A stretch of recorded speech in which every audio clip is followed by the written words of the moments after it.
Lord, that you've drawn us here in the middle of our week, Lord. I know for some it's been a really busy week. I know it has for me, Lord, but I know you're there in the midst of it all. I ask forgiveness, Lord, for the times I don't see you, because I know it's me and not you. So, Lord, we're leaning on your strength tonight, Lord. I just thank you for that worship that we just had, Lord. I just know that you were pleased. Lord, your spirit was just so strong in this room. So, Lord, let us enjoy your presence now, Lord, as we open your word. Lord, this part of this book, Lord, that you gave us, it's a, if I may say so, it's a bit slow. So, Lord, let us not fall away from what you have for us in it. So just shine your light upon it, orchestrate our time now. Be blessed, Lord, as we think of you as we study this. We pray that in Jesus' name. Amen. So we come to Exodus 21.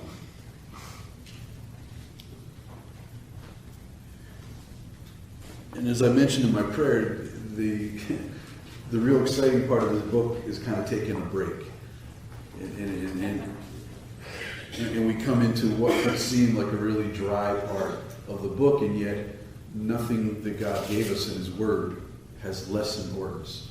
It's just we're creatures that really like to be entertained. And this, I'll be honest, isn't very entertaining.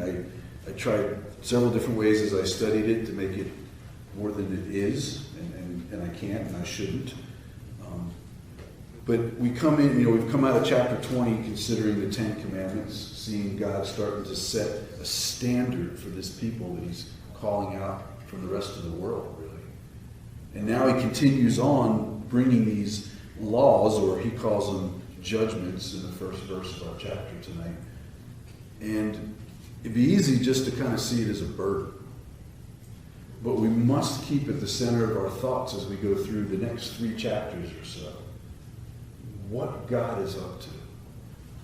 Because it is very specific and very important for the rest of the entire book of or the Bible as to what he's doing, especially up until the point that Jesus comes on the scene in human form. I want to read to you something that might help us focus a little bit from Leviticus. And you're like, wait a minute. Weren't you going to try to make this exciting, and now you're going to Leviticus? Okay. Fight fire with fire, fight laws with laws. But here in Leviticus chapter 20, if you want to turn there with me, I'm going to go through several verses. Leviticus 20. I feel we hear God's heart in this matter, and as well as his heart, we see the purpose in this matter, why these laws are laid out. And I think we, again, need to really have our minds wrapped around it so we understand how important this is.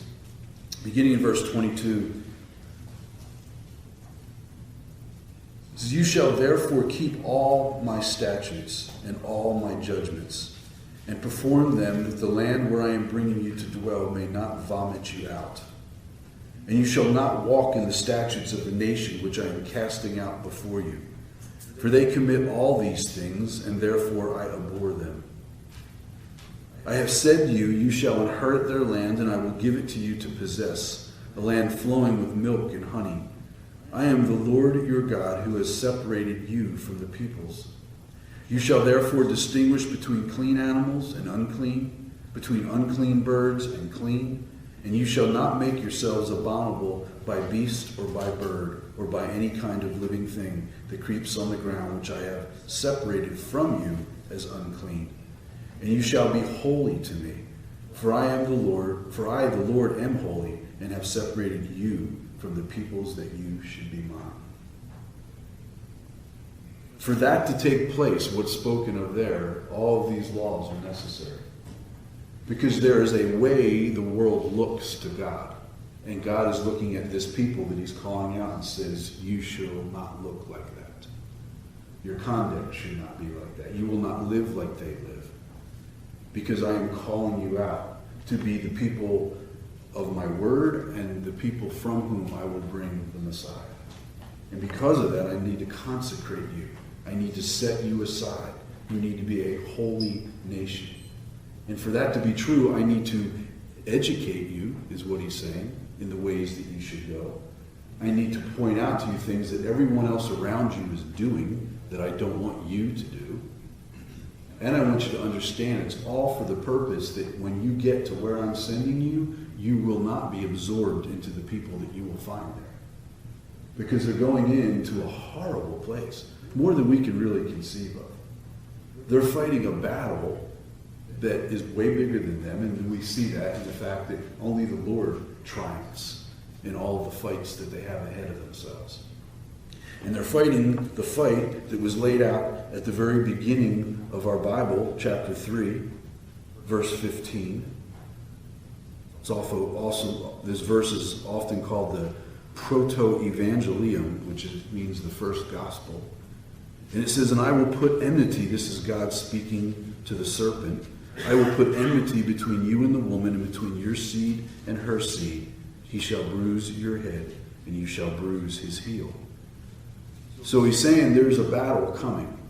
And we see this battle has come, and it was raging on the earth, and God is going to send this people into the midst of that to bring about the very promise that he made, that there would be a seed that comes from the woman.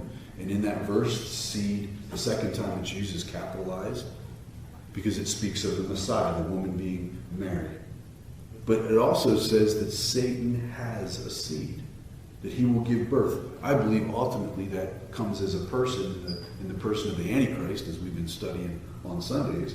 But it also means all along the way, he's producing something that God's people always wrestle with. We wrestle with his seed. And this first people called out, who we're grafted into, we're going to wrestle with that seed, that evil seed. And they were being sent into a land, we're going to be sent into a land eventually, that was literally an abomination to God, because everything had been corrupted. Everything had been corrupted. And so that's what they're up against. And that's why God's pointing out, and that's why we're going to go through what we're going to go through now for the next few chapters. But as maybe boring as it might be, or dry, it's so important. It's so important. Did I sell that well enough? Okay. So let's turn to our text. Chapter 21, verse 1. We'll read down through several verses. It says, now these are the judgments which you shall set before them. This is God speaking. If you buy a Hebrew servant, he shall serve 6 years, and in the 7th he shall go out free and pay nothing. If he comes in by himself, he shall go out by himself. If he comes in married, then his wife shall go out with him. If his master has given him a wife, and she has borne him sons and daughters, the wife and her children shall be her master's, and he shall go out by himself. But if the servant plainly says, I love my master, my wife, and my children, I will not go out free, then his master shall bring him to the judges. He shall also bring him to the door or the doorpost, and his master shall pierce his ear with an awl, and he shall serve him forever. And if a man sells his daughters to be a female slave, she shall not go out as the male slaves do. If she does not please her master, who has betrothed her to himself, then he shall let her be redeemed. He shall have no right to sell her to a foreign people, since he has dealt deceitfully with her. And if he has betrothed her to his son, he shall deal with her according to the custom of daughters. If he takes another wife, he shall not diminish her food, her clothing, and her marriage rights. And if he does not do these 3 for her, then he shall go out free without paying money. So it seems strange, because none of it really fits for our times. But what we have to read into this is this, whatever's being countered here is what's going on in the culture around them at the time. And it may also be a carryover of influence from their time in Egypt, where they were slaves. Some of the influence that they had there. He's unwinding and reconfiguring how they see things. So one of the things we need to see off the bat is that God liberated the Hebrews out of slavery in Egypt, but he didn't universally prohibit slavery in the Bible. Now, you go back and study some history, and at one time in the United States, the Bible was blamed for slavery. And yet, if you look at how it eventually unwound and who fought to end it, it was really by the Bible itself that slavery came to an end. And so, often blamed wrongly for being the source. So slavery was permissible in certain situations, so long as the slaves are regarded as full members of the community. Now you go back to Genesis again, Genesis 17, verse 12.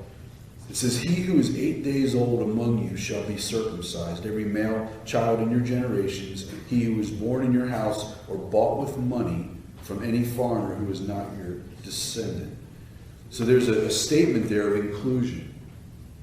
And so the slaves were, from the very beginning, anyone that was bought, they were to be included in the community, included in the family. They weren't something extra. They weren't necessarily something less than, although they were different because they were slaves and not blood. But there had to be a respect for them, is what God was putting forth. The slaves had to receive the same rest periods and the same holidays as non-slaves. Now, that would have been starkly different than the cultures around them. From Exodus 23, which we'll get to not tonight, but soon, it says, 6 days you shall do your work, and on the seventh day you shall rest, that your ox and your donkey may rest, and the son of your female servant and the stranger may be refreshed. So even the very Sabbath was set aside not only for the nations, for the indigenous people of the nation of Israel, but for all those that had been bought and brought into their midst. In Deuteronomy chapter 15, we read this. It says, "You shall supply him," meaning a bought person, a slave, "you shall supply him liberally from your flock, from your threshing floor, and from your winepress. For what the Lord has blessed you with, you shall give to him. You shall remember that you were a slave in the land of Egypt, and the Lord your God redeemed you. Therefore I command you this thing today." And so they were to bless those that were in service to them. They weren't to treat them less than. They were to be able to enjoy all the things that the owners, if you will, the masters, had at their disposal. And it's interesting that in that verse from Deuteronomy, God says to them, "You shall remember that you were a slave in the land of Egypt." It made me think about something that Paul said, and it's something that we often have to remind ourselves of, I believe, and that is our past is important. You know, we're not to dwell on the past, especially the things that we might have done in darkness. We're not to feel bad about our past because if we're blood bought, then we're forgiven. But there's things about our past that we dare not forget because they're important for us not only to have our own walk corrected sometimes, but it's also really important that we don't forget things because it's through those things that we get to minister to others. And sometimes it's the toughest things that we've been through, the darkest things that we've been through, the things that we rather forget that actually ministers, because we can point out what God did in those situations. Listen to Paul from 2 Corinthians, very important verses to always remember. From the first chapter, verse 3, Paul says, "Blessed be the God and Father of our Lord Jesus Christ, the Father of mercies and God of all comfort, who comforts us in all our tribulation, that we may be able to comfort those who are in any trouble, with the comfort with which we ourselves are comforted by God. For as the sufferings of Christ abound in us, so our consolation also abounds through Christ. Now if we are afflicted, it is for your consolation and salvation, which is effective for enduring the same sufferings which we also suffer. Or if we are comforted, it is for your consolation and salvation. And our hope for you is steadfast, because we know that as you are partakers of the sufferings, so also you will partake of the consolations." And so to sum that up, Paul, if I could paraphrase, says, do not forget the tough times. And the most important thing about what you remember about the tough times is what God did in the midst of it. How there was consolation, there was comfort given. And it's from that experience that you will then minister comfort and consolation to others. So we've all got those things. We've all got things we've walked through, things that we wish hadn't happened. Maybe some things we're going through even right now. And yet if we lean upon God and we watch Him work in our lives, from it will come a testimony of God's goodness. And then we'll be able to walk somebody else through it. And so the past has those important milestones in them. The slaves had to be treated humanely as well. In our text tonight, verse 7, it says, "And if a man sells his daughters to be a female slave, she shall not go out as the male slaves do." There was a care over the female slaves that they would not have to go out and fend for themselves. And yet we're going to talk about some problems with the female slaves and how they were viewed and treated in a moment. Later on in this chapter, we're going to read these verses, 26 and 27. "If a man strikes the eye of his male or female servant and destroys it, he shall let him go free for the sake of his eye. And if he knocks out the tooth of his male or female servant, he shall let him go free for the sake of his tooth." Boy, it seems kind of strange. But what's being said here is it's going to be made right. Matter of fact, you lost your eye, I'm really sorry, but look at the gift in that. You get to go free. You knocked out your tooth, I'm sorry, but you get to go free. And so there's a great consolation. There's a bit of grace that's given. But what we also need to see is that slavery among the Hebrews was not intended to be a permanent condition. It was really more often a voluntary condition, slavery, in this culture and what God was building. Sometimes it was done because a person needed temporary refuge. Sometimes it was people who were suffering and otherwise would be desperate without a position within somebody else's household. Sometimes it would be a daughter being sold into a family hoping she would marry into that family. And sometimes a man might become a servant to his creditors. Anyone got a credit card? Not hard to imagine. And it could even be someone that was a criminal, but they were without the money for restitution. And so they would go into a position of slavery for a period of time in order to fulfill that. In verse 2 of what we read already, it says, "If you buy a Hebrew servant, he shall serve 6 years, and in the 7th year he shall go out free and pay nothing." So that's that temporary period, 6 years. Now, we're going to see as we read on that cruelty on the part of the owner resulted in immediate freedom of the slave. So if you just think about the respect, when we think of slavery, that's not what we picture. When we think about slavery that we had in this country, that's not what we picture. So you can see God's standard in this. There was a purpose for the slavery, and it's kind of hard to reckon with because nothing about slavery seems right. But there again, a lot of that's what our own culture has taught us, and I'm not saying it's right here, but it was what God was allowing because it was somewhat the norm in those cultures, but He wanted it done differently because these were His people He was calling out. Now, a male Hebrew slave had more like a long-term labor contract, is what their relationship was. It wasn't like a permanent exploitation of them that we think about, again, as slavery in modern times. But now the female slavery, it's a female Hebrew slave. I want us to think about that because there's a lot of different things going on there. In a sense, it was even more protective for the female. The chief purpose for buying a female slave was so that she could become the wife of either the buyer or the buyer's son. That was often the outcome or the desire. As a wife, she became the social equal to the slaveholder, and the purchase functioned much like giving of a dowry. Was kind of how that worked. And we see in verse 10, she's actually called wife. And so there was that respect and all the due to that position. And if the buyer failed to treat the female slave with all the rights due an ordinary wife, he was required to set her free. So a lot of safeguards. Yet, in another sense, the woman had far less protection than men. We need to consider that side of it. Because potentially every unmarried woman faced the possibility of being sold into a marriage against her will. And although she was made a wife rather than a slave, it could be a forced marriage situation. And then there was a loophole. Because the loophole was that a girl or woman could be bought as a wife for a male slave, rather than to be a wife to the owner or to the son. And so there was a lot of chances that things could be done wrongly within the system, because then if that last one happened, she'd be permanently enslaved to the owner, because now they're both slaves and married.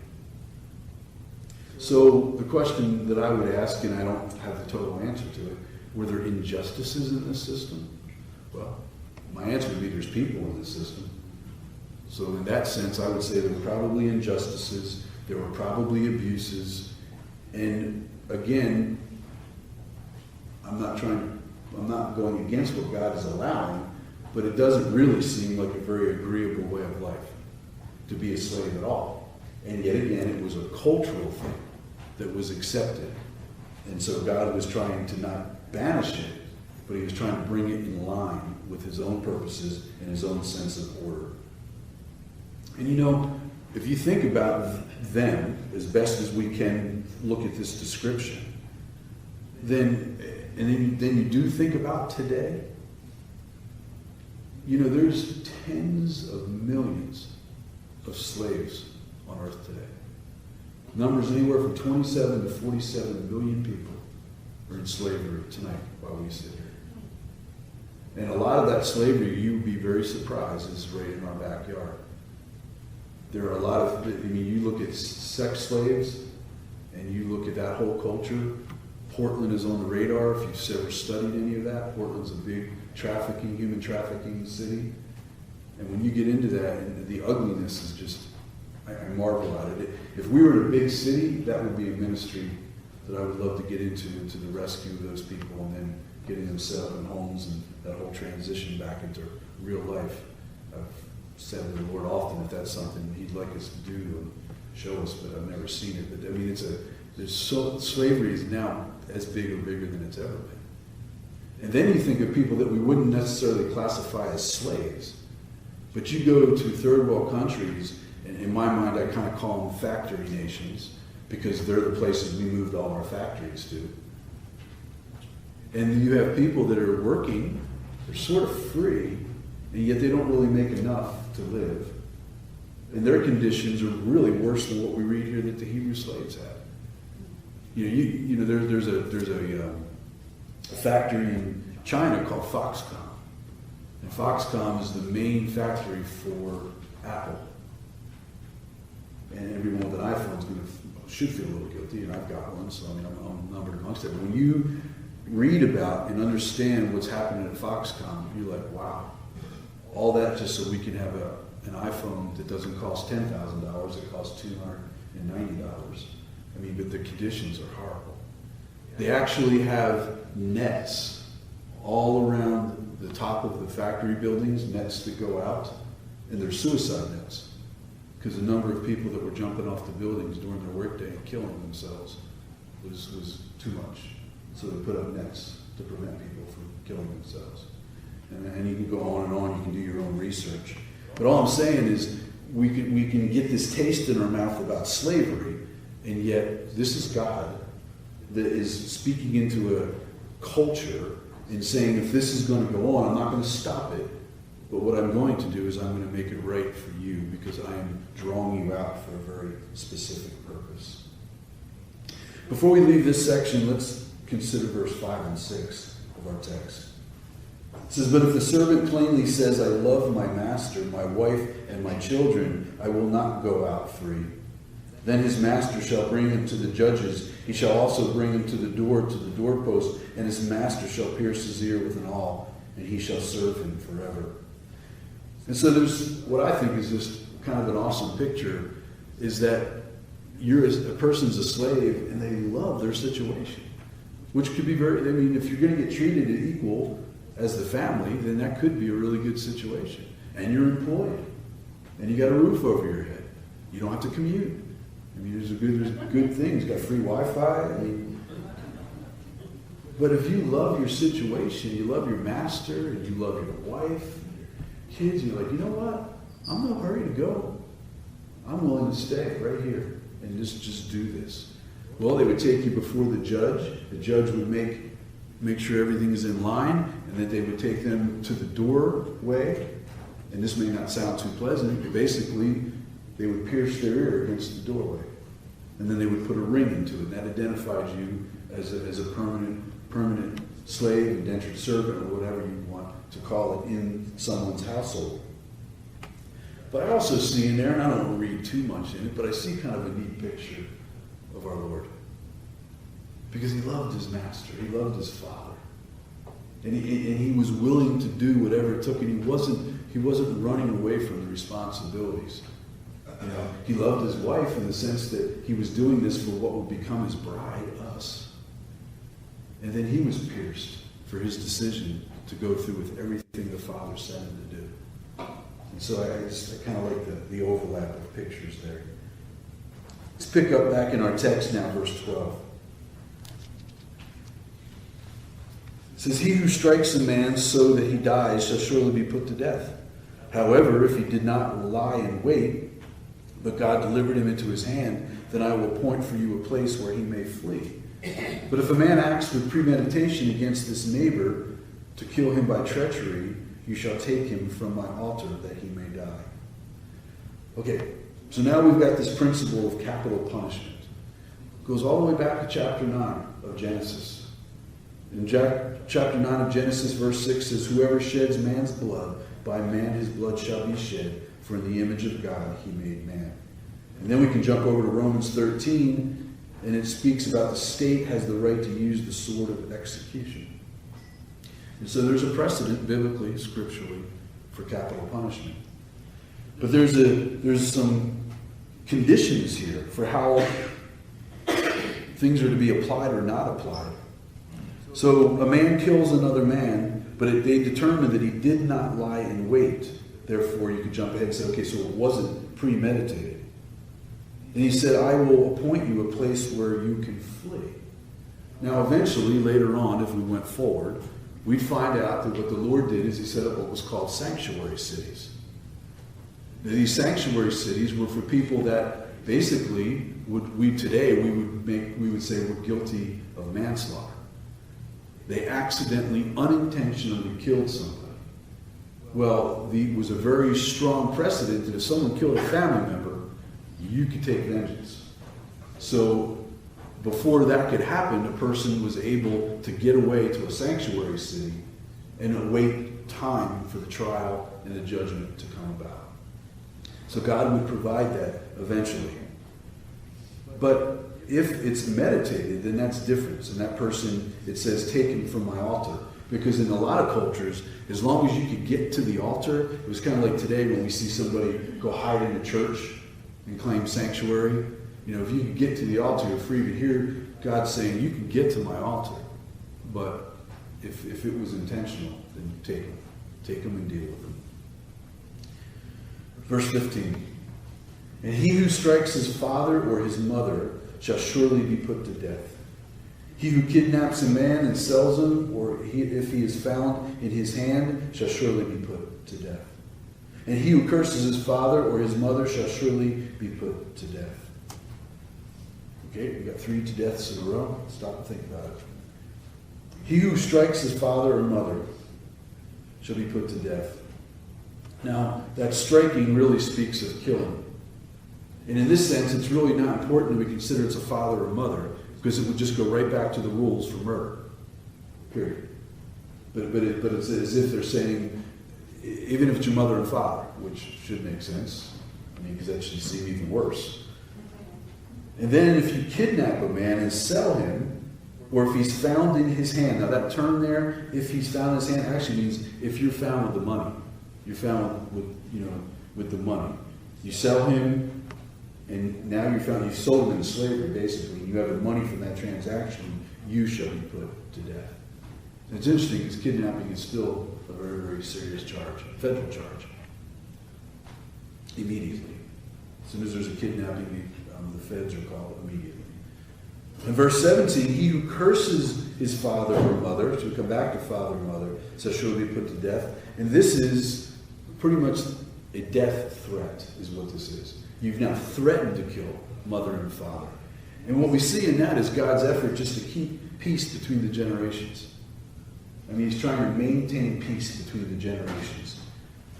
That you would honor, as we've learned last week, and as you honor your mother and father, it was a promise in that, in the Ten Commandments. If you were to honor your mother and father. Now, verse 18 and 19, we come to this compensation for personal injury. And I'm not a lawyer, but I do play them on TV. No.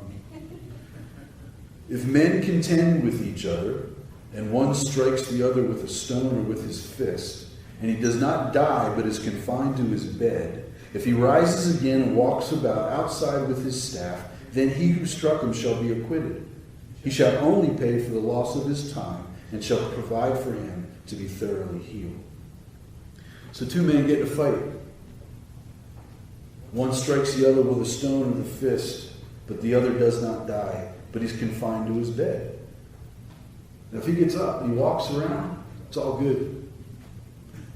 It's all good. All you got to do is restore them for what they lost. You know what? What a novel idea. Because, we live in a world of litigation. And we live in a world of litigation that just seems to have no bounds. I've always marveled at the fact that, something happens, and if you figured it out in real dollars, I don't know, maybe it was a $10,000 infraction, and yet they're being sued for $9 million. And they're awarded it.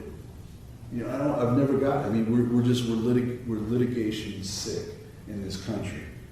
But here it's God saying, just set it right. Make them whole again. That's all I'm asking. Now, verse 20 and 21, this speaks about the beating and death of a servant. And if a man beats his male or female servant with a rod, so that he dies under his hand, he shall surely be punished. Notwithstanding, if he remains alive a day or two, he shall not be punished, for he is his property. And that term there, his property, really literally means his money. That's that man's investment. And he's saying if he beats his male or female slave and they die, he needs to be punished in accordance with the laws for having murdered. But you know what? If he's just down and out for a couple of days, and he sticks around for a couple of days and then he dies, it's okay. It's okay. Because it wasn't immediate. You own him anyway, and there's some grave thing there. I don't know. It's interesting. It's one of those places that lawyers make their money.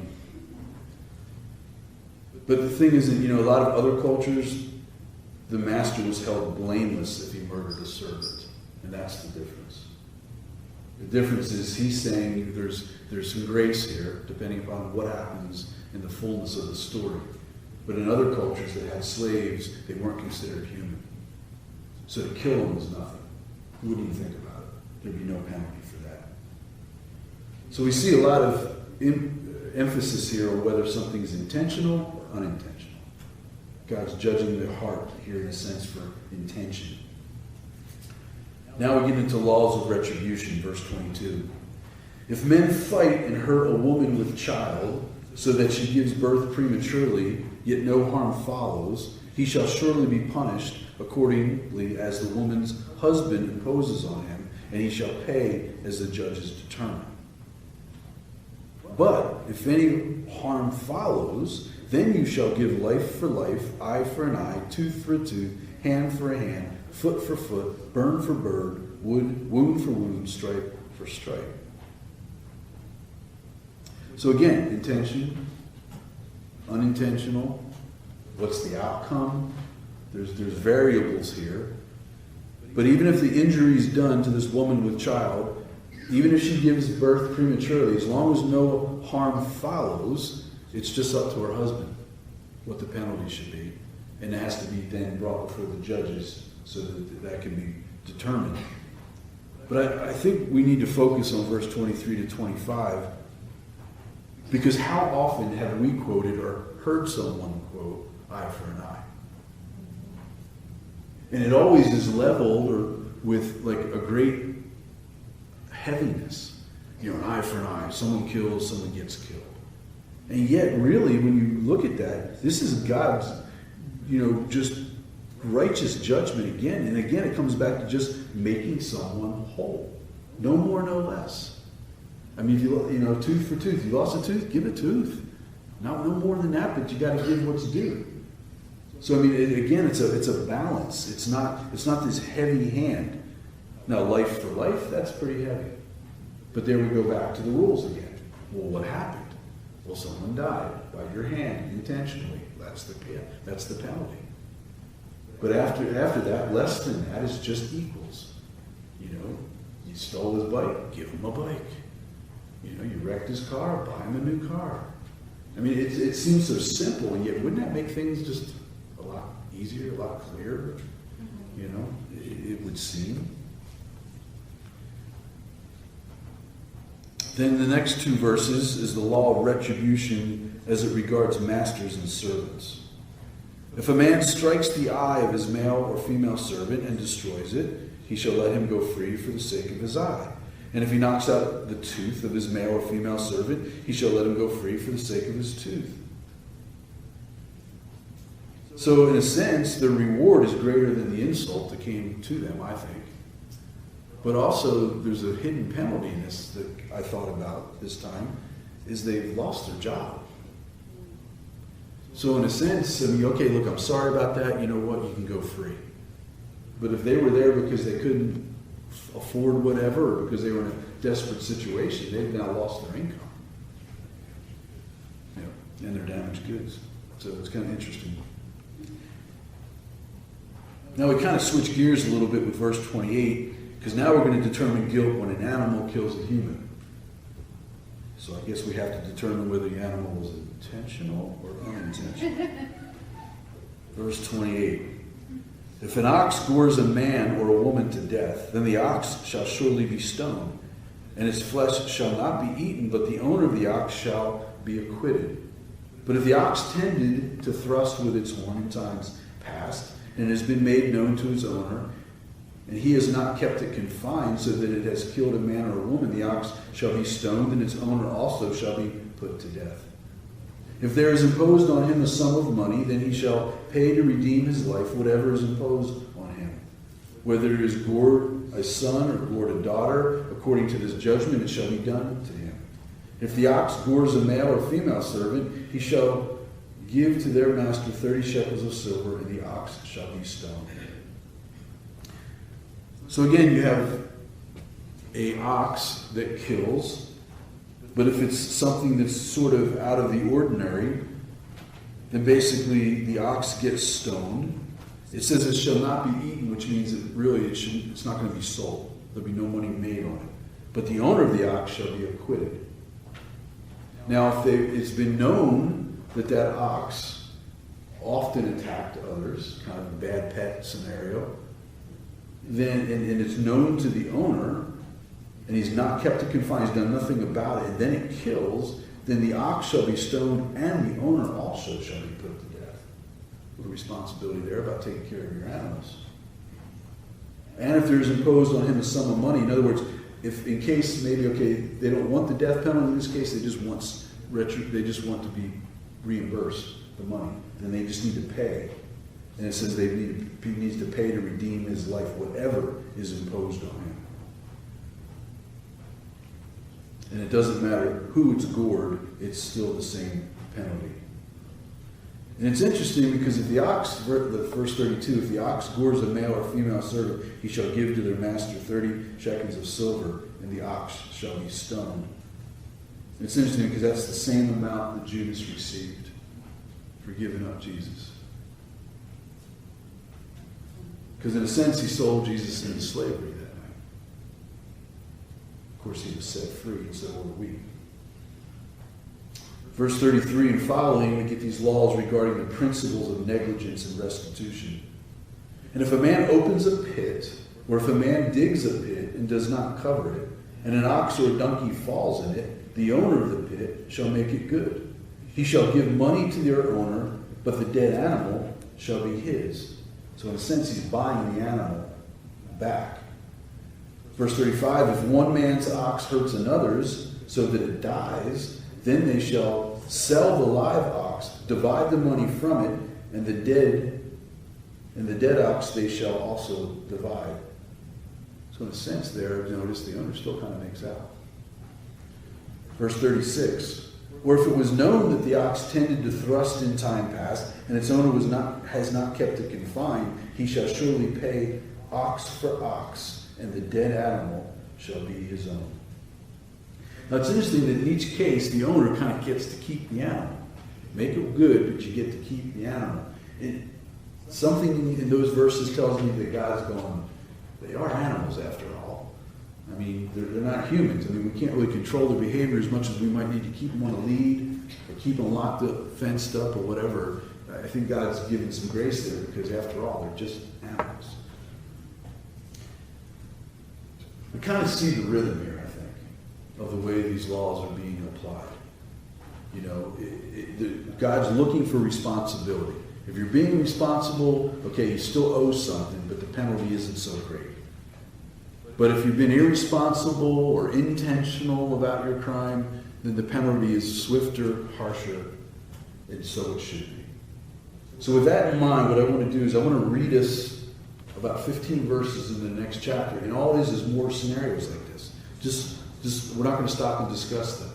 Just listen to them and you'll see the same rhythm of justice that God is laying out here.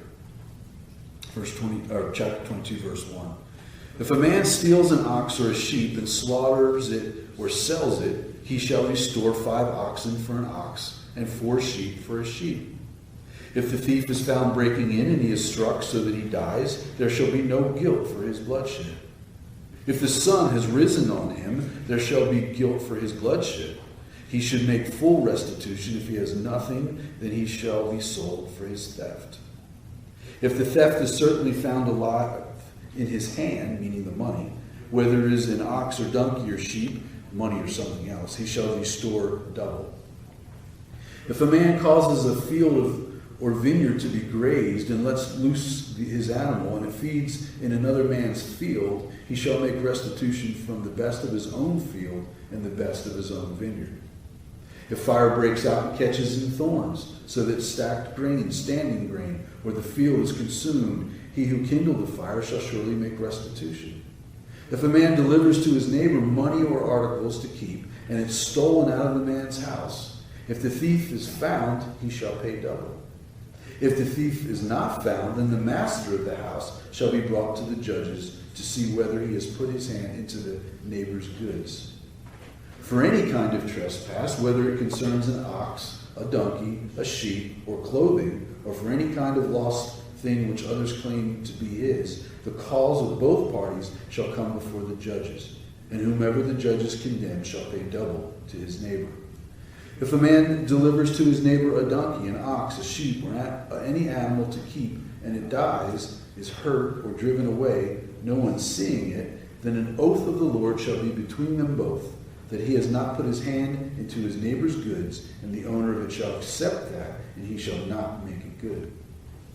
But if, in fact, it is stolen from him, he shall make restitution to the owner of it. If it is torn to pieces by a beast, then he shall bring it as evidence, and he shall not make good what was torn. Okay, this next one's for all you people that borrow tools and don't return them. And if a man borrows anything from his neighbor, and it becomes injured or dies, the owner of it not being with it, he shall surely make it good. If the owner was with it, he shall not make it good. If it was hired, it came for its hire. So you borrow the chainsaw and you break it. You bought it. But if the owner of it's with you, you're good. Because he was responsible for it because he was still present. Interesting. So borrow from your neighbor and take him with you. That's the point. Then you can drive it like you rented it. It don't matter. So anyway, no real deep application from such a study as this, other than God is just. And we're watching this setting apart of a nation for a great purpose. That in our lifetime we look back at and realize it was fulfilled. I guess if there was any application, is the fact that He is still pulling us out of the world. He's still setting us apart. He's still calling us to be consecrated, to be made holy. Because the same evil they faced is still in the world. It may look a little different, may have changed its face several thousand times, but here we are, and we still need to set ourselves apart from the world. So with that, if you're visiting with us tonight, we just usually spend a little bit of time now after the word just kind of praying together. And I will lead out, as you guys are led, just pray out, and we'll agree with you in prayer.